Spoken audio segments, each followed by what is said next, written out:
হোসাইনের মস্তক মুবারকটা তরবারিতে গাঁথা, লবটা হিলিয়ে হিলিয়ে যেন কোনো কথা বলছেন। বাবা, এরা তো নাচতে নাচতে যাচ্ছে, হাসতে হাসতে যাচ্ছে, নেচে নেচে যায় আর হেসে হেসে যায়। আর যাদের দুঃখ প্রকাশ করা মাত্র কয়েকজন ছিলেন, জাইনুল আবেদিন, উম্মে রবাব, সোহর বানু সাকিনা, জাইনাব, এরা মাথা নিচু করে যেন দুঃখ প্রকাশ করছিল। আর সবাই যেন হাসতে হাসতে কুফা নগরের দিকে চলে যাচ্ছিল। বেরাদার খৌলির হাতে ছিল তরবারি।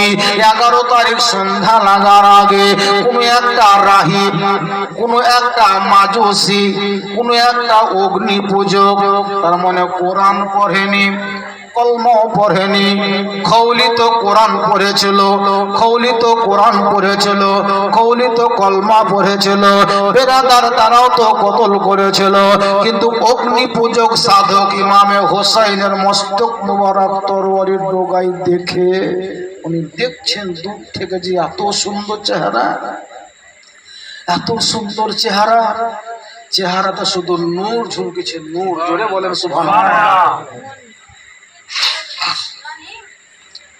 চেহারা থেকে নূর ঝলকেছে। এই অগ্নি পূজক সাধক খৌলির কাছে গেল, খৌলি, তোমার হাতে তরবারি, তরবারির ডগায় যে মস্তক বা মাথা মুবারক, এটা কার? এদের না যেন মহিলারা দিয়েছে 100 টাকা। এই মাথাটা কার? খৌলি ব্যঙ্গ ভাষায় বলেছিল, ব্যঙ্গ ভাষায় ইমামে হোসেনের নাম উচ্চারণ করে বলেছিল। অগ্নি পূজা সাধক ওর আশ্চর্য হলো, আরে খৌলি, ওই হোসাইন, জোরে বলেন সুবহানাল্লাহ, সেই হোসাইন যে হোসেনকে নবী মুস্তাফা ঘাড়ে করে নিয়ে বেরিয়েছে। আরে ও হোসাইন যে হোসাইনকে নবী মুস্তাফা পেশানিতে, গলাতে, গালে, লভে চুমা দিয়েছে। ও হোসাইন যে হোসাইনকে নবী মুস্তাফা বিশ্বের যুবকদের জান্নাতের সর্দার বলে দিয়েছে। ও হোসাইন যার বাপের নাম আলী, যার মায়ের নাম ফাতেমা, সে হোসেনকে তুমি বাগী বলছো? এ খৌলি, তোমার এই তরবারির ডগায় ইমাম হোসেনের মস্তক মুবারকটা একটা রাত্রির জন্য আমার বাড়িতে রাখতে সুযোগ দেবে না? একটা রাত রাখতাম। খৌলি বলে, না, দেওয়া হবে না। সেই অগ্নি পূজক সাধক বলছে, যদি একটা রাত না হয় তো কয়েক ঘন্টা আমাকে রাখতে দাও। যদি তুমি রাখতে দাও মাথাটা, মস্তক মুবারকটা, এর বিনিময়ে তোমাকে আমি 30,000 আশরাফি দেব। হাজার আশরাফি, 30,000 আশরাফি, শুধুমাত্র ইমামে হোসেনের মস্তক মুবারকটা বাড়িতে রাখার জন্য, কয়েক ঘন্টার জন্য। এরা তো অর্থের লোভে ইমামে হোসেনকে কতল করলো, শহীদ করে দিয়েছিল। অর্থের লোভে খৌলি কয়েক ঘন্টার জন্য অগ্নি পূজক সাধককে মস্তক মুবারক দেওয়া হয়েছিল। সেই অগ্নি পূজক মস্তক মুবারকটাকে বাড়িতে নিয়ে যাওয়ার পরে আতর গোলাপ সুন্দরভাবে পরিষ্কার করে দিয়ে ইমামে হোসেনের মস্তক মুবারকটাকে একটু উঁচু জায়গায় রেখে দিয়েছে। বেরাদার, সে আগুন পূজারী, অগ্নি পূজক, পাদরি ইমামে হোসেন রাদিয়াল্লাহু তাআলা আনহের মস্তক মুবারকটাকে উপরে রেখে দিয়েছে। অগ্নি পূজক নিচে দাঁড়িয়ে দাঁড়িয়ে বাম হাতের উপরে ডান হাতটা রেখে মাথাকে নিচু করে চোখকে বন্ধ করে ইমামে হোসেনের মস্তকে জিয়ারত করছে। জোরে বলেন সুবহানাল্লাহ। আমার প্যারা হোসাইন রাদিয়াল্লাহু তাআলা আনহুর মস্তক মুবারক থেকে পবিত্র কোরআন শরীফ পড়ার আওয়াজ সে অগ্নি পূজক সাধক নিজের বাড়ি থেকে শুনতে পর্যন্ত পেয়েছিল। অগ্নি পূজক সাধক দেখেছিল যে ইমামে হোসেনের মস্তক মুবারক আমার বাড়িতে, আমার নসিব তার মস্তক মুবারক বাড়িতে রাখতে পেরেছি, যার দেহ কারবালার ময়দানে পড়ে আছে। আর ওই মস্তক মুবারক থেকে ইমামে হোসেন রাদিয়াল্লাহু তাআলা আল্লাহর পবিত্র কোরআন শরীফ পড়তেছিলেন। অগ্নি পূজক সাধক এটা শুনে দেখে বুঝে ইমামে হোসেনকে সাক্ষী রেখে কালেমা তাইয়্যিবা লা ইলাহা ইল্লাল্লাহু মুহাম্মাদুর রাসূলুল্লাহ পড়ে মুসলমান হয়ে গেল। আল্লাহ আল্লাহুম্মা সাল্লি আলা সাইয়্যিদিনা মাওলানা মুহাম্মদ। দেখুন ভাই দিয়েছে আমার 100 টাকা। আরে ইহাই তোমার সঙ্গে যাবে রে যখন ভাঙবে রে তোর খেলা। 100 টাকা দিয়েছে। নারে তাকবীর, নারায়ে রিসালাত। আরে ইহাই তোমার সঙ্গে যাবে রে যখন ভাঙবে রে তোর খেলা। আরে কানবার তো আবে রে পাগল যাওয়ার হলো বেলা রে চলো মসজিদে যাই। জোরে বলেন সুবহানাল্লাহ। আরে ভুখাকে তুই, আরে ভুখাকে তুই খাবার দে রে আর পিয়াসাকে দে পানি আর সবার সেবা করো রে ভাই কোরআনে পাকের বাণী রে চলো মসজিদে যাই। ইমামে হোসেন রাদিয়াল্লাহু তাআলা মাত্র 5 মিনিট বাবা তিনার পবিত্র কোরআন শরীফ পড়া যিনি দেখলেন বা শুনলেন লোকটা মুসলমান ছিল না, কোন আগুনের পূজারী ছিল।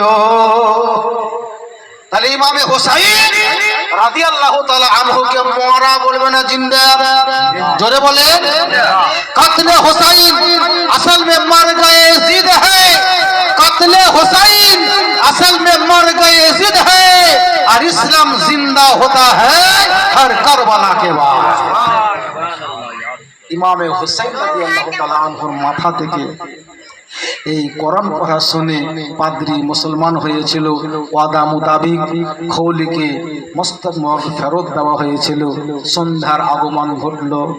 খৌলি ইফাতে নিজের বাড়িতে গেল, কিন্তু ওনার মস্তক মুবারক রাখবো কোথায়?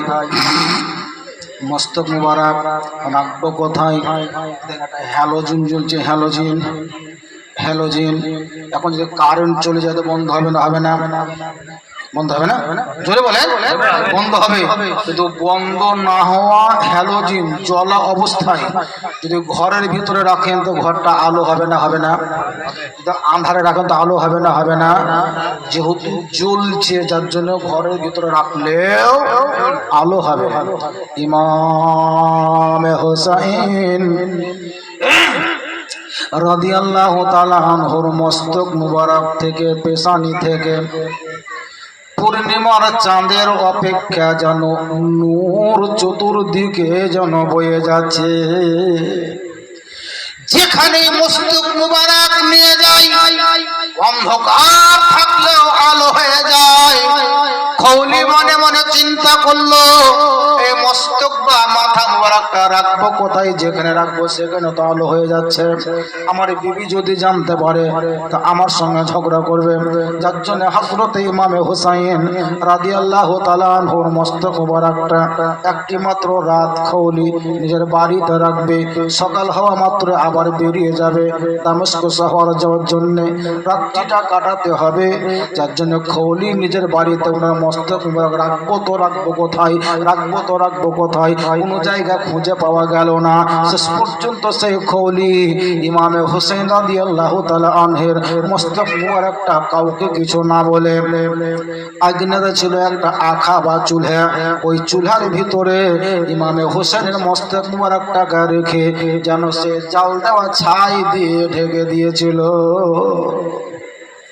ইমামে হুসাইন রাদিয়াল্লাহু তাআলা আনহুর মস্তক মাথা মুবারক থেকে যত প্রকারে ঢাকার চেষ্টা করেছিল, কিন্তু যে আল্লাহ ইমামে হুসাইনের মাথাতে কানেকশন নূরের রেখে দিয়েছেন, যতই ছাই দিয়েছিল সমস্ত ছাইকে বাদ দিয়ে ইমামে হুসাইনের মস্তক মুবারক থেকে চন্দ্রের চাইতে বেশি আলোর প্রভাব ঘটেছিল। খৌলি নিজের ঘরে ঘুমিয়েছে বাবা, তার বিবি যেন ঘরের ভিতরে ঘুমিয়ে আছে। আর আমার প্যারা হোসাইন রাদিয়াল্লাহু তাআলা আনহুর মস্তক মুবারকটা চুলাতে ঢেকে রেখেছিল। গভীর রাত্রিতে জান্নাতের ভিতর থেকে সুবহানাল্লাহ ইমামে হোসেন রাদিয়াল্লাহু তাআলা আনহুর মস্তক মুবারকটা জিয়ারত করার জন্য জান্নাতি সমস্ত নারীরা এসে ইমামে হোসেনের জন্য চতুর্দিকে ঘিরে ইমামে হোসেনের জন্য বড় আফসোস করতে শুরু করে দিয়েছে। কওলির বিবি হঠাৎ করে তার ঘুম ভেঙে গেল। ঘুম ভাঙা মাত্র দেখতে পেল আমার বাড়ির আঙিনাতে চুলার ভিতরে চুলার চারিদিকে যেন সুবহানাল্লাহ একেবারে আলো জ্বলছে। আলোটা কোথা থেকে এসেছে কার আলো বলতে পারা যায় না। কওলির বিবি ভিতর থেকে দেখলো যে আমার চুলার কাছে যেন সমস্ত নারীগণরা এসে যেন সবাই দাঁড়িয়ে আছে আর সবাই যেন আফসোস করে লানাত পাঠ করছে।